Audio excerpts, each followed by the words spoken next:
Welcome back to Nonsense, where I cover animated sitcoms. I'm Chris, and the new episode of Bob's Burgers really hit home for me as someone who is also a monster typer like Tina. You people who can keep your hands all neat like this, I'll never be able to understand, but I am happy for you. The theme, though, is basically about how just because you don't do things like everyone else, or like you're quote-unquote supposed to, doesn't mean your way of doing things isn't valid. But if we zoom out a little bit, I think there's a lesson that's less for people like Tina and more about people like Mr. Grant, who, just in this episode, is acting like a cartoonish evil character. Which, yes, I do know it's a cartoon, but I was also a little surprised they didn't really give him any redemption, or at least something to sympathize with at the end like they usually do with their villainized characters. Instead, he just doubled down on being ridiculously petty for an adult interacting with a child at every turn. So I want to look at this episode from his perspective and try to find out what the takeaway for him would have been after an experience like this, and maybe try to figure out why he's acting like this. So let's break down the episode for the story and any missable jokes and animation details, starting with the opening theme puns, which are the veneerness of you, which I think is a reference to the song The Nearness of You by Norah Jones, and Deliver Us from Weevil, obviously a play on Deliver Us from Evil, which is probably referencing the movie Deliver Us from Evil, but is also obviously a phrase from the Lord's Prayer. The two burgers of the day we see are the Dirty Beats Done Dirt Cheap burger, comes with feta and pickled beets, a play on Dirty Deeds Done Dirt Cheap, the AC/DC song, and Jamaican Cob Sled burger, comes with bacon and jerk seasoned corn, a play on the Jamaican dog sled team, I think, which is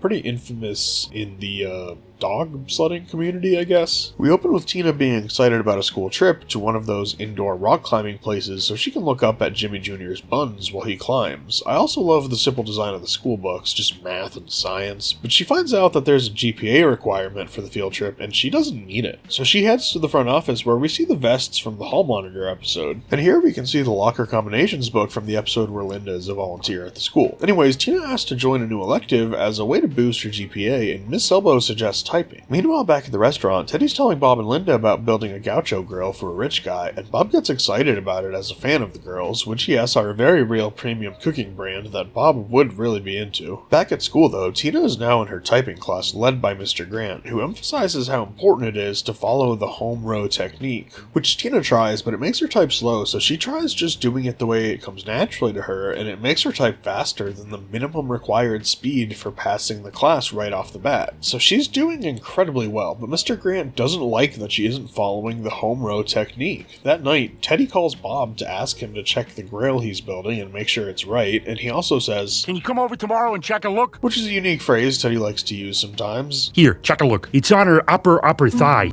Check a look. It's a combination of check it out and take a look. I kind of love it, and it convinces Bob to check a look the next day when he basically says Teddy messed it up, but that they can fix it. At school, Mr. Grant is telling Tina that he's not giving her the aid she needs to bring her GPA up for the field trip because she isn't doing it the right way. Which is frustrating, because they establish that she types faster than all the other students who are getting A's. So she challenges him that if she beats his record of 110 words per minute, that he gives her the A, which, to be clear, is pretty fast. Not any kind of record, but 80 to 120 words per minute is generally expected in most professions where typing is a core function. Not just like for emails or something, but like an actual function of the job, like transcripting or captioning. He doesn't believe that Tina could beat his record though, so he accepts the challenge, and we get a compilation of Tina practicing before she finally hits 110, causing Mr. Grant to kind of freak out. But he pulls himself together and pretends to be happy for her, awarding her the A they agreed upon. But the other kids start teasing Mr. Grant about the fact that Tina can type as fast as him without any technique, and say that maybe everything he's been teaching them is pointless. And right here, before he turns to the dark side, I want to consider what's going through his head. We'll talk more about Tina's side of it when the story resolves, but let's focus on Grant for a second in the abstract here. As someone capable of entering a system the normal way and traditionally excelling the way others have, he naturally feels that he's earned his way, and seeing someone who never had to learn or focus on practicing the traditional ways of doing things somehow upstage you, it would seem really invalidating, almost regardless of age. But it being a kid probably wouldn't help, and it's not Tina's responsibility here to reassure an insecure adult man, but I do think people in these positions, whether we're talking about typing or any other area of life with a traditional path, deserve the opportunity to be bigger than their pettiest feelings, which basically means being able to recognize the value in others fears and new ideas while still allowing yourself to value what you yourself were able to accomplish. But to have that opportunity to be able to turn the reactionary, insecure person into something else, they need to be reassured and feel secure about themselves. Now, someone who's been in therapy for a while will understand how to do that for themselves, or maybe they'll rely on their therapist, but most people are not in therapy. I've dealt with these situations a lot as the annoying guy who's always got a new idea on how to do things faster, and the only thing I've ever found that helped keep the person I was unintentionally upstaging from getting upset like Grant does here is making sure they still feel respected and valued. Again, in this school environment, Tina's his student. It doesn't fall to her, and it would be crazy to put that expectation on a child, but in a more realistic adult version of the situation, I honestly think we have to give them the opportunity to be bigger than their momentary insecurities. Making fun of them for their hard work like the kids do is just never gonna pay off. That being said, he's an adult, it's a TV show, he goes fully evil teacher, which is not okay, so let's just get back to that. I just wanted to make sure we don't view people with these types of insecurities as petty evil bitches, because that's basically how Grant gets depicted for the rest of the episode. Back with Bob and Teddy, they've fixed the grill up and decided to have a little dance party while they test the grill out, and we see there is a security camera watching. Meanwhile, at school, it turns out Mr. Grant scheduled a last-minute mandatory typing exam taking place during the school field trip, as just the pettiest revenge that a teacher could do in this type of situation. So Tina confronts him, and he just keeps saying she doesn't deserve it because she's not doing it the way she's supposed to. He also says, "If you refuse to learn the home row method, then you'll never be a great typer, or succeed at anything at all ever." Which at first kind of just sounds like a shitty thing he's saying to a kid, and it is, but let's be honest, it's also something he was clearly told as a kid as well. I'm just saying, people like Grant are usually victims of the very things they're perpetrating. Not that it makes it better, but we can at least empathize. So Tina challenges Grant to a type-off, saying she's a faster typer than him, and if she beats him, she gets to go. Which kind of makes sense. If a student beats the teacher at the thing they're teaching, they definitely deserve an A, and with all the kids watching and the Belcher kids taunting him, "Scared of typing battles? Scared of intimacy?" his pride won't let him say no. The next day in the hall before the challenge, they set up Jimmy Jr.'s new lotion thing for later. Meanwhile, Teddy finds out about the security camera before the client gets home from an out-of-country trip and starts freaking out. He'll be mad they used the grill. So Linda and Bob come up with a flawless plan, which we immediately cut to the guy watching on his phone. He sees them using the grill in his pool and gets kind of annoyed, but then he sees Linda stage almost crashing into the grill in a great costume, and Bob pretending to be an angry vegetarian attacking the grill, and somehow this guy believes it all and it all works out. Meanwhile at school, the type-off is about to start, which consists of 3 rounds, best of 3 wins, and Grant literally tells her to use her tears when she loses to clean the keyboards. He then wins the first round, but Tina takes the second, before Jimmy Jr. gives her a high 10 for good luck.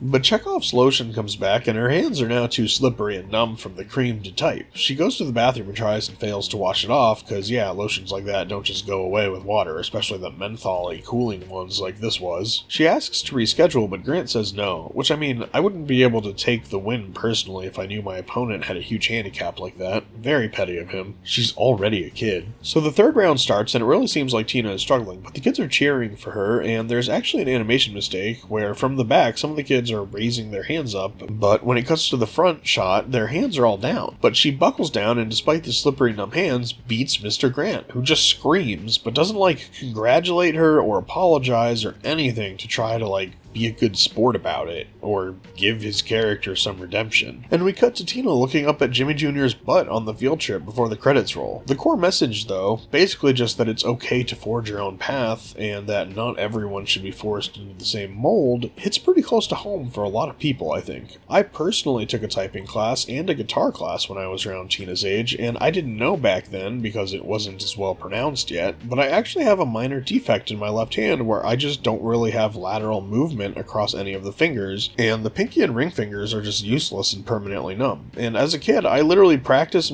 the guitar the way I was supposed to since I was right-handed, despite the fact that my only actual hope at playing was in using the strings in my right hand instead of my left. And in typing class, I had the exact same experience as Tina, minus the type-off stuff, and except for me, it was because it was the only way my hands could type. I didn't understand why my left hand just kept hitting all the wrong keys no matter what I did while I was following the traditional method. Despite typing 85 words per minute before entering the class, trying to follow the traditional method brought me down to under 40. I spent both classes being mad at myself for not fitting a mold when the reality was that there was nothing wrong with the way I did things, it was just how I had to do them. And I think that's what the episode is really about. Not about winning in your own way, but about the fact that our society shouldn't be forcing everyone into the same molds in the first place. And that's all I've got for this episode. If you saw anything I missed, please leave it in the comments. I am still working on episode 9 of the Rick and Morty breakdowns. It's going to be a really long one. It's taking forever because I'm having to catalog all the items in the shop and research them so I can know what they're referencing. It's for sure going to be the longest breakdown of season 1. As of right now, that's the only video I'm working on, so hopefully I can get it done within the next few days. If there's anything you'd like to see me cover, please drop it in the comments, subscribe if you love animated sitcoms, and I'll see you in the next video.